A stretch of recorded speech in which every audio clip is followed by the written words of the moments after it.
The speech was given by Dr. Edward Clark of the Willow Grove community, Clay County, Tennessee, at the last meeting of all the citizens of the Dale Hollow Reservoir area and their guests. The speech was given from the cuff, without any preparation.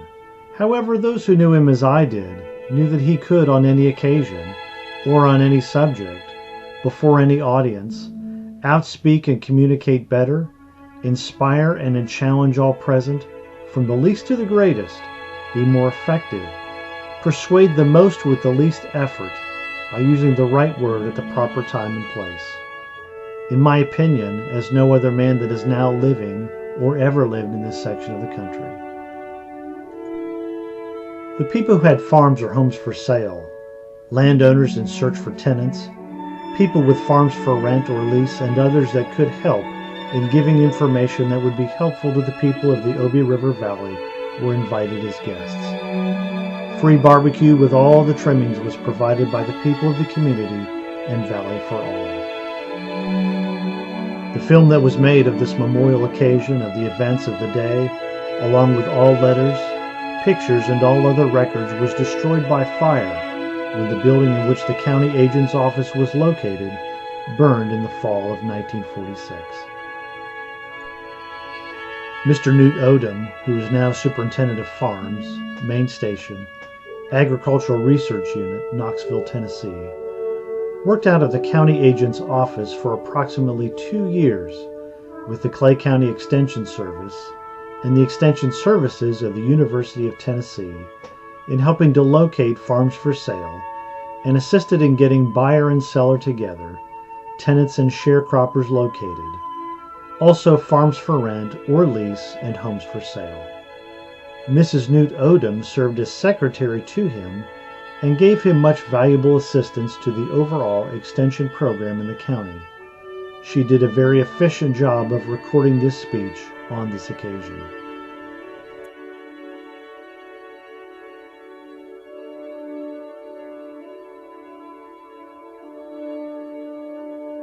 I have been asked, urged to try to talk to you a little.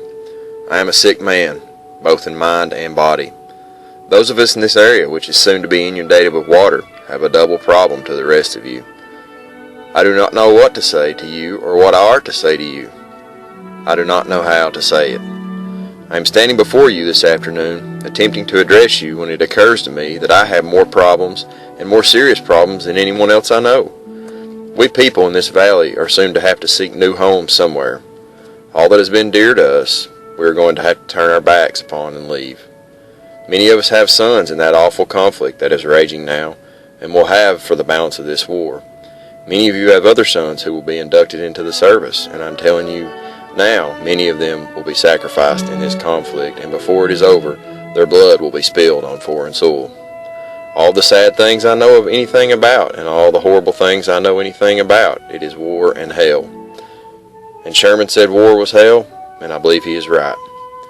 In addition to that problem with you, we are having to give up the dearest thing that any human has ever had from a human standpoint, and that is our little castle called home. There are 3 words that stand out in the English language. Those words are home, mother, and heaven.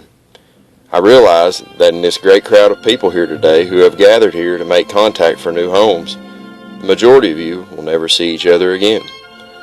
Some will go one way, some another, but I want to tell you that with that kind of dark picture before you, you should be thankful, because we are living in a country and under a flag that so far has guaranteed to you the right of liberty, justice, and the pursuit of happiness.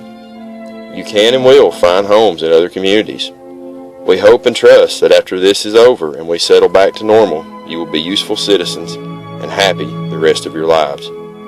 I am thankful that we have had this get-together meeting today.